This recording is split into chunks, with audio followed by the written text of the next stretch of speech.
명절 전날 새벽 4시였습니다. 시댁 부엌의 형광등은 늘 저보다 먼저 깨어 있었습니다.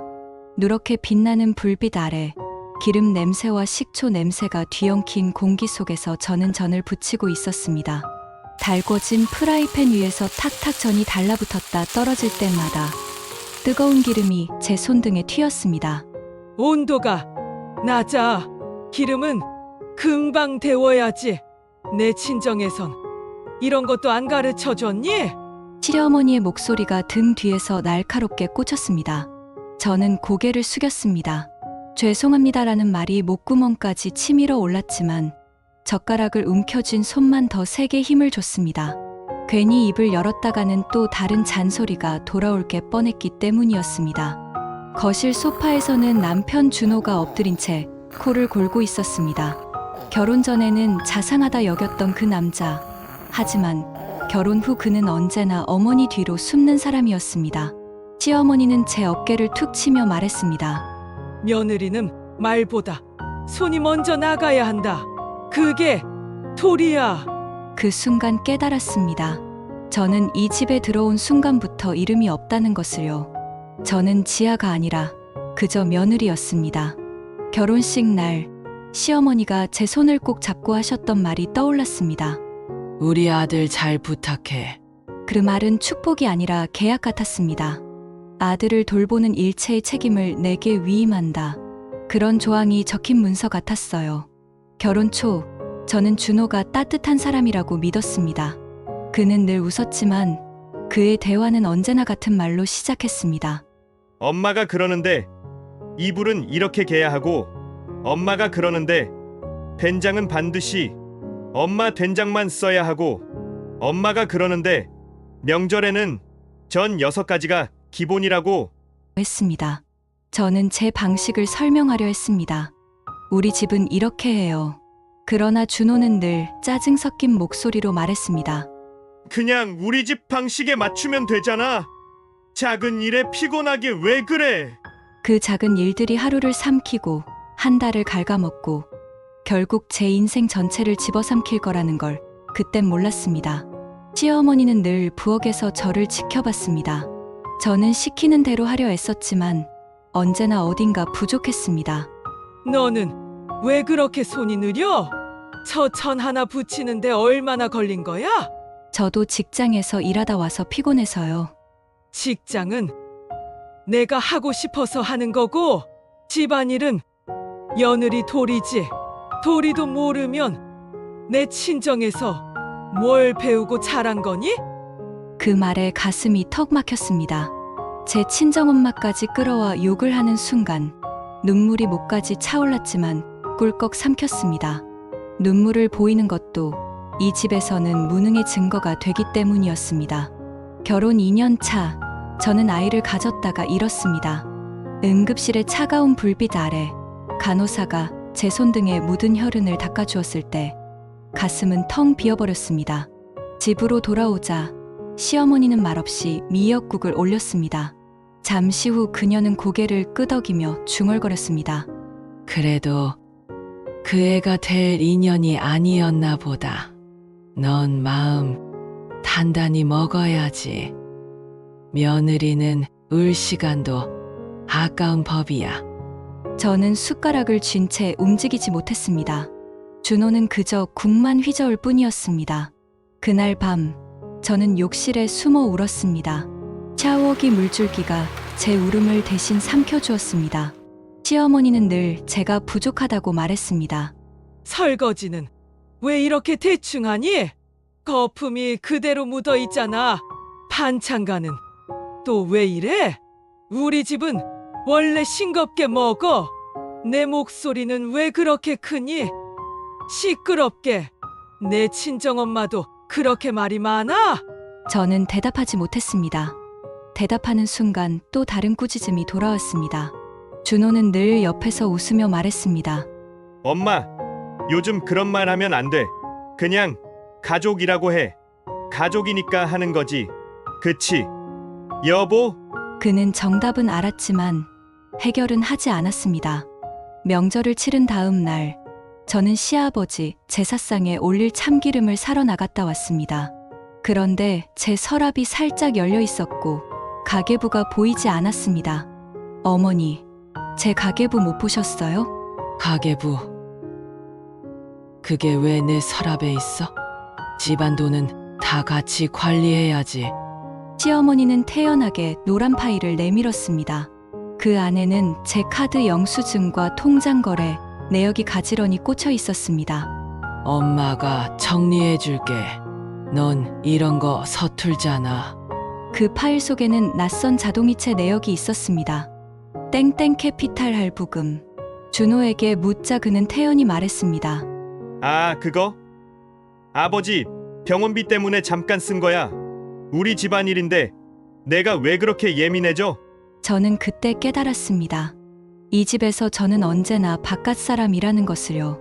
제 이름으로 된 돈조차 제가 모르는 사이에 빠져나가고 있었습니다. 며칠 뒤 세탁기를 돌리려고 준호의 바지를 뒤집었을 때였습니다. 주머니에서 작은 종이가 툭 떨어졌습니다. 구겨진 호텔 영수증이었습니다. 들꽃러브 호텔, 오후 11시 38분, 2인 숙박. 그 순간 심장이 얼어붙는 소리가 제 귀에 울렸습니다. 경제권을 빼앗기고도 모자라 제 이름은 빚에 쓰이고 제 남편은 다른 여자와 호텔에 있었던 겁니다.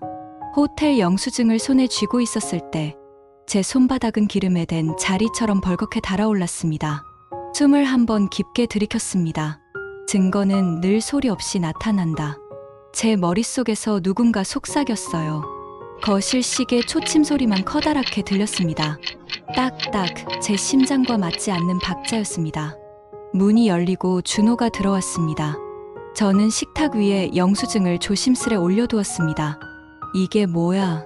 제가 말했습니다. 목소리는 생각보다 담담했습니다.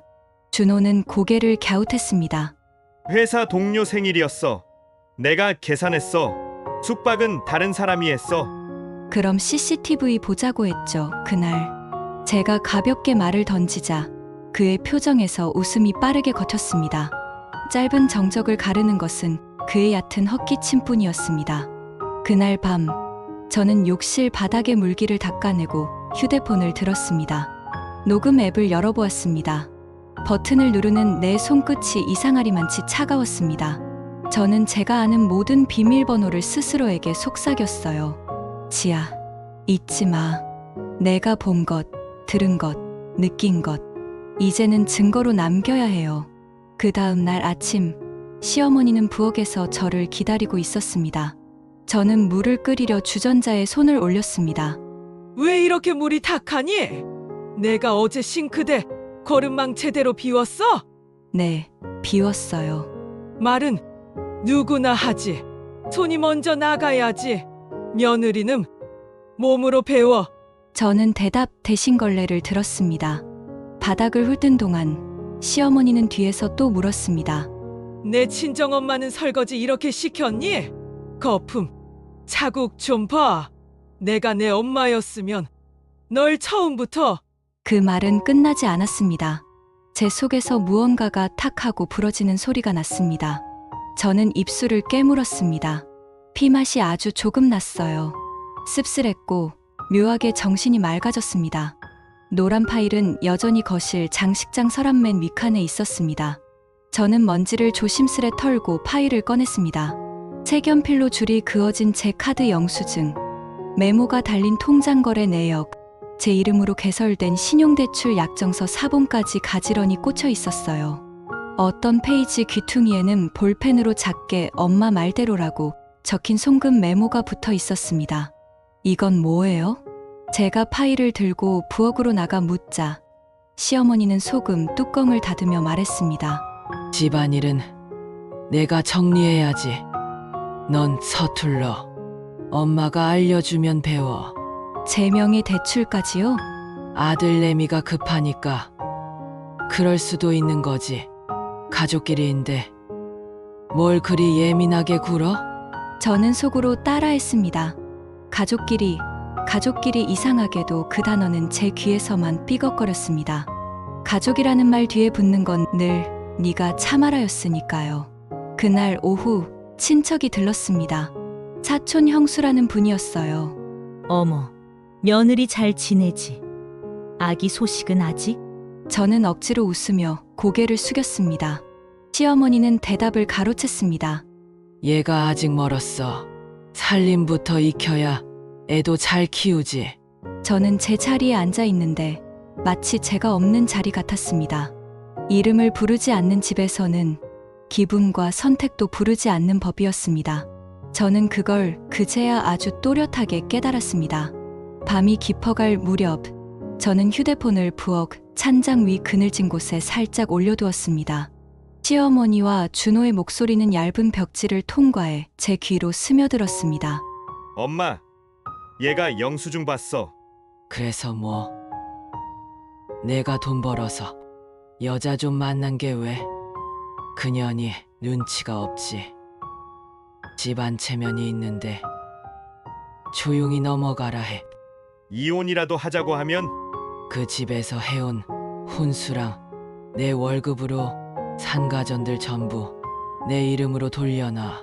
아파트는 우리 이름으로 되어 있으니 문제 없고. 제가 숨을 멈추자 냉장고 모터 소리만 쾅 하고 귓속에 울렸습니다. 저는 재생 버튼을 멈췄다가 다시 눌렀습니다.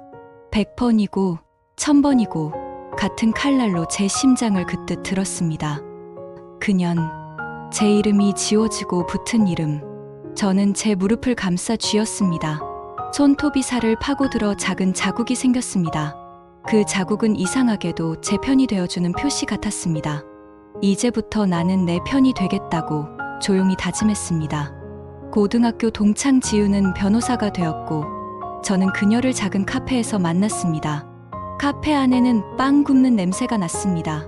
그 냄새만으로도 사람이 살 수 있음을 아는 듯한 냄새였어요. 저는 휴대폰을 건넸습니다. 재생 버튼을 누르자 카페의 잔잔한 음악 위로 거친 말이 흘렀습니다. 지우는 조용히 제 손등을 덮었습니다. 넌 충분히 참았어. 이제 정확하게 움직일 차례야. 그녀는 종이에 조목조목 적었습니다. 가사노동, 경력 축적, 경제적 통제, 명예 도용 정황, 불륜 정황, 모욕적 언사. 하나도 빠짐없이 기록해. 날짜, 시간, 상황. 내가 너를 믿어야 법도 널 믿어. 저는 고개를 끄덕였습니다. 제 눈이 서서히 마르고 있었습니다. 우는 것보다 쓰는 것이 더 멀리 간다는 걸 알게 되었어요. 가족회의는 늘 시어머니의 무대였습니다. 큰 액자 속 가족사진 아래 오래된 소파가 정면을 향하고 있었습니다. 저는 커튼을 젖혀 햇빛을 들였습니다.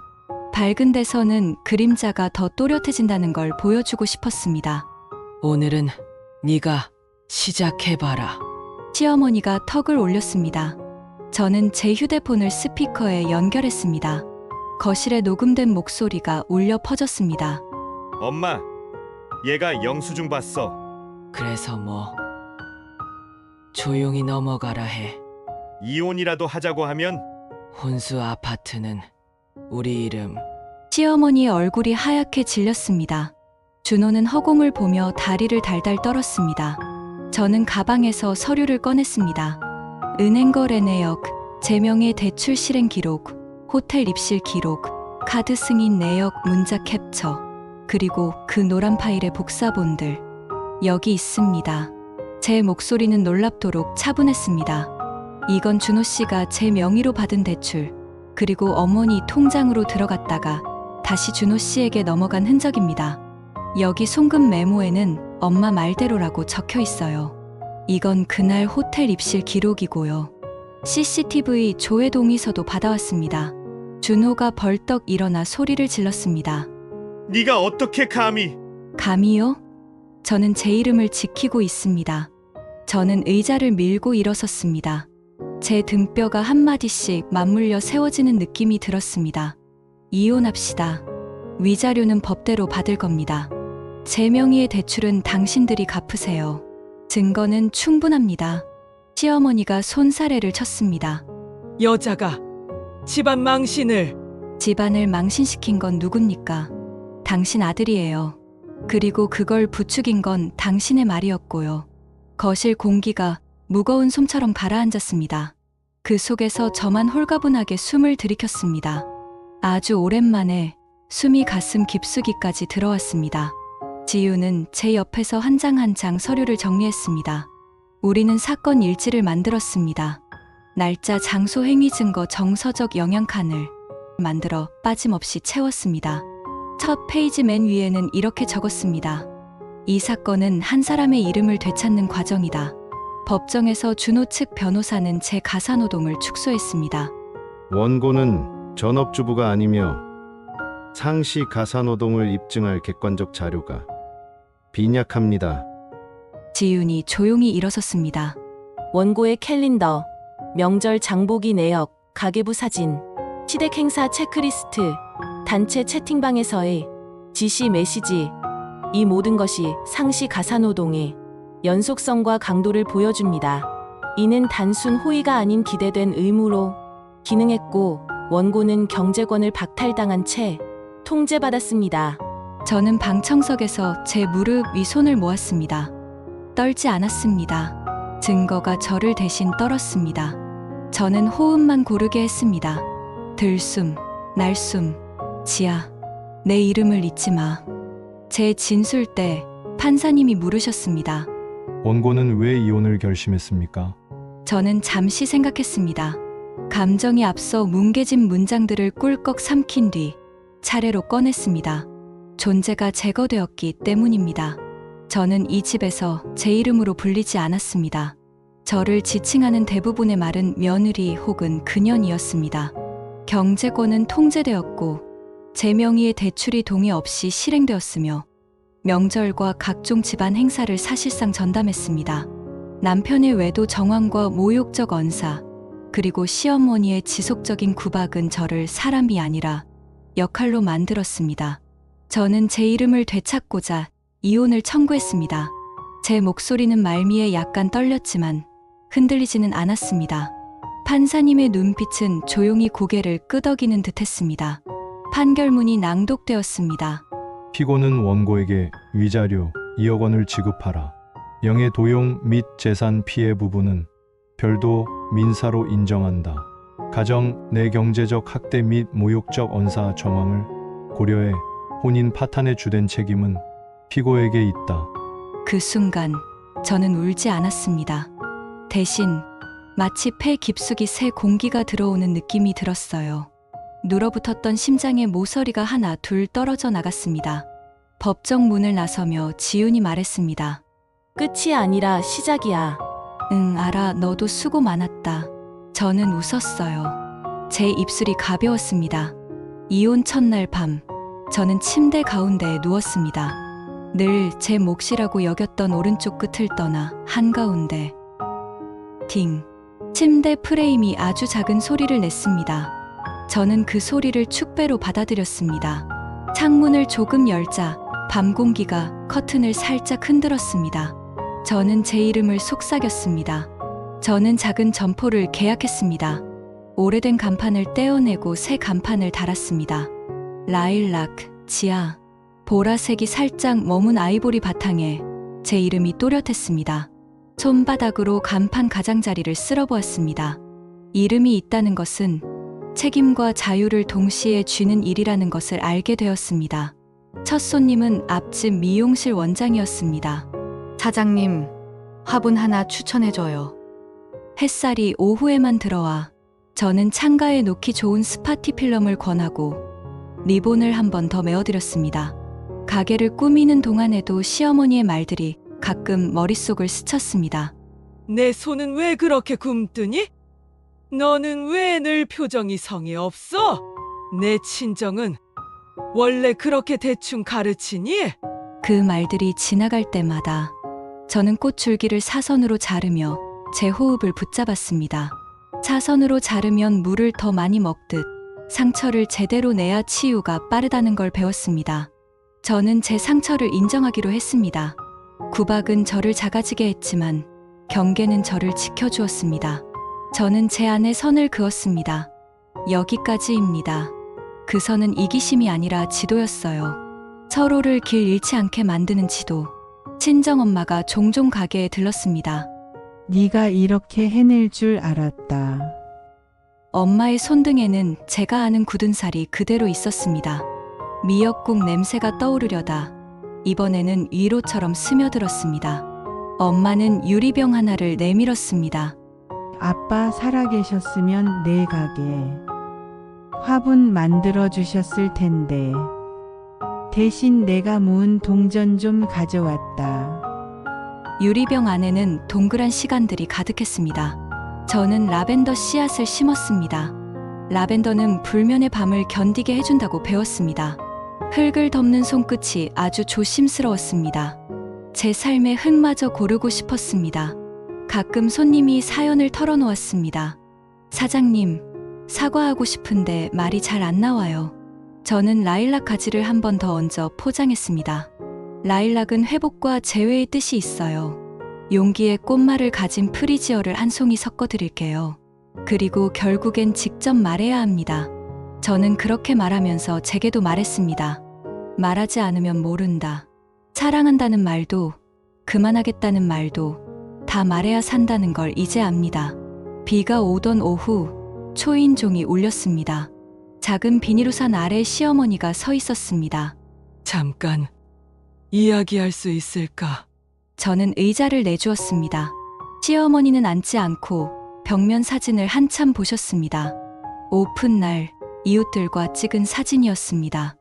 네가 잘 지내는구나. 네, 잘 지냅니다. 준호가 요즘 힘들어한다. 제가 도울 일은 없습니다. 한참을 망설이던 시어머니가 아주 작은 목소리로 말했습니다. 그때 내가 심했지. 네, 미안하다. 저는 그 사과를 받았습니다. 그러나 돌아갈 순 없다고 조용히 말했습니다. 시어머니는 연보라 스카프를 풀어 제 손에 쥐어주셨습니다. 나이가 드니 이런 색이 좋더라. 문을 나서며 시어머니가 말했습니다. 라일락. 지아, 내 이름이 예쁘다. 저는 한껏 천천히 고개를 끄덕였습니다. 제 이름이 제 입술에서 또렷하게 울렸습니다. 지아, 며칠 뒤 준호에게서 전화가 왔습니다. 지아, 결혼 뒤 처음으로 제 이름을 불렀습니다. 정말 미안해. 너는 잘 살고 있지? 응, 잘 살고 있어. 혹시 커피 한 잔? 아니, 같이 마시고 싶지 않아. 너도 네 인생 잘 살아봐. 짧은 침묵 끝에 그가 말했습니다. 그래, 고마워. 행복해라. 응. 너도. 전화를 끊고 저는 두 손으로 얼굴을 감싸 쥐었습니다. 눈물이 나올 줄 알았는데 웃음이 먼저 나왔습니다. 제 웃음이 제 편이 되어 울렸습니다. 봄이 다시 왔습니다.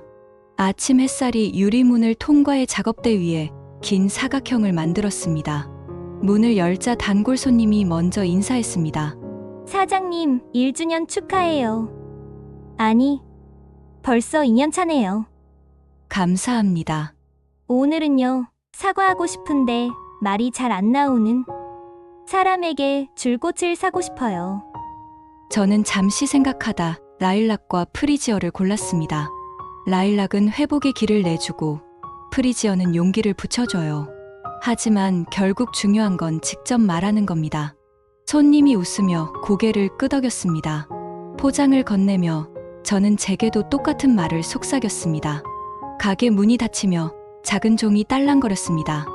예전엔 영수증이 심장을 덜컥이게 만들었는데 이제는 주문서가 제 하루를 단단하게 해줍니다. 튤립 10개, 유칼립투스 5개, 라논큘러스 15개. 손이 바쁘게 움직이면 머리는 고요해졌습니다. 그날 저녁 우편함을 확인하고 돌아오는 길에 하늘을 올려다봤습니다. 구름이 아주 느리게 움직였습니다. 급할 게 하나도 없다고 말하는 듯했어요. 저는 간판을 한 번 더 올려다봤습니다. 라일락, 지아. 길가에 지는 빛이 제 이름 위로 스며들었습니다. 저는 속으로 천천히 말했습니다. 저는 지아입니다. 누구의 며느리 이전에 하나의 사람입니다. 저는 제 이름으로 삽니다. 닫기 전 카운터 위에 작은 메모를 붙였습니다. 오늘의 문장 말하지 않으면 모른다. 사랑한다는 말도 그만하겠다는 말도 다 말해야 산다. 메모를 붙이고 나니 어디선가 라일락 향이 아주 옅게 흘렀습니다. 어쩌면 착각일지도 모릅니다. 그래도 저는 그 착각을 믿기로 했습니다. 믿음이라는 단어를 이번만큼은 제 쪽으로 기울여 쓰기로 했습니다. 저는 캔 사이다를 딸깍 열었습니다. 치익, 목을 타고 내려가는 탄산이 화끈하게 퍼졌습니다. 누군가를 이겨서가 아니라 나를 스스로 지켜서 음료가 달았습니다. 문을 닫고 불을 끄자 유리문에 제 얼굴이 비쳤습니다. 피곤하지만 밝았습니다. 상처투성이지만 단단했습니다. 그리고 확실해졌습니다. 내일도 저는 제 이름으로 꽃을 묶을 거라고요. 이야기가 마음에 드셨다면 구독과 좋아요 부탁합니다. 끝까지 시청해 주셔서 감사합니다.